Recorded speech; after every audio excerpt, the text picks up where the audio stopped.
Imagine करिए, एक ऐसा इंस्टीट्यूट जो 1970 से भारत में बिना किसी खास इंपॉर्टेंस के काम कर रहा हो और सरकारें उस पर ज़्यादा ध्यान भी ना देती हों।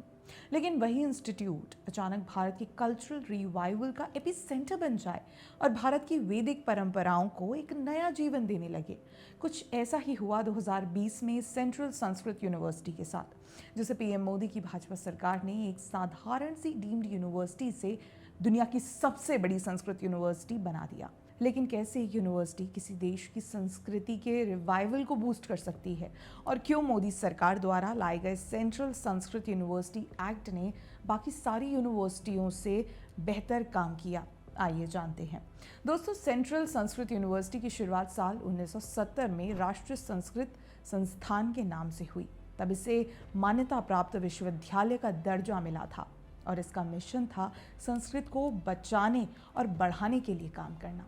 लेकिन 50 साल तक इसके पास ना तो ज़्यादा रिसोर्सेज होते थे और ना ही बड़ा दायरा, जिसकी वजह से ये कभी चर्चा का विषय नहीं बनी। लेकिन 2020 वो साल था जब सब बदल गया, जब पार्लियामेंट में सेंट्रल संस्कृत यूनिवर्सिटीज एक्ट पास किया गया और इसे सेंट्रल यूनिवर्सिटी बना दिया गया। हमारे 3 संस्कृत डीम्ड यूनिवर्सिटीज थे।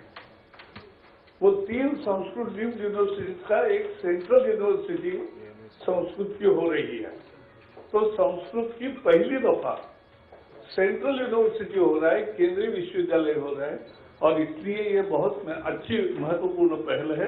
भाजपा सरकार के इस कदम से यूनिवर्सिटी को ज्यादा आजादी, पैसा और एक नेशनल आइडेंटिटी मिली।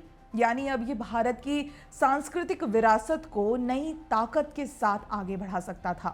दोस्तों, आज उस यूनिवर्सिटी के पास एक मल्टी कैंपस नेटवर्क है।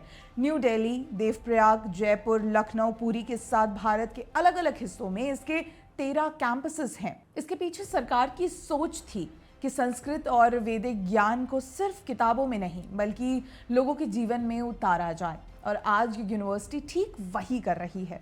संस्कृत को जिंदा रखते हुए वैदिक संस्कृति को हर कोने तक पहुंचा रही है। यहाँ पढ़ाई केवल किताबी ज्ञान तक सीमित नहीं बल्कि हर विषय को जीवन से जोड़कर सिखाया जाता है।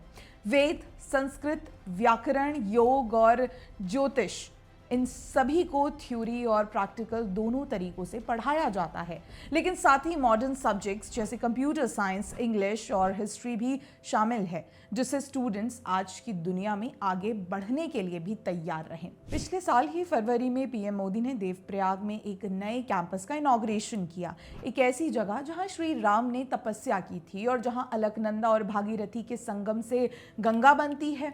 पिछले 11 सालों में भाजपा सरकार ने कल्चर रिवाइवल को एक नया मतलब दिया है। पिछले की सरकारें जहां बड़े बड़े म्यूजियम या लाइब्रेरी बनाती थी जो सिर्फ कुछ खास लोगों के लिए होती थी, वहीं अब फोकस बदला है।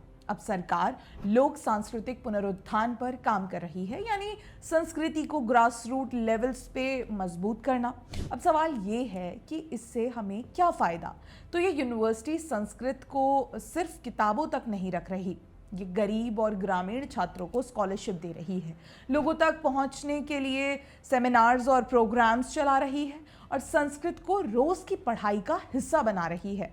ये यूनिवर्सिटी समाज के हर वर्ग को जोड़ रही है और ये सुनिश्चित कर रही है कि संस्कृत और वैदिक ज्ञान सिर्फ पंडितों या धार्मिक गुरुओं तक सीमित ना रहे बल्कि हर भारतीय तक पहुंचे। ये असली बदलाव है जो नीचे से शुरू होकर ऊपर तक जाता है। नमस्कार।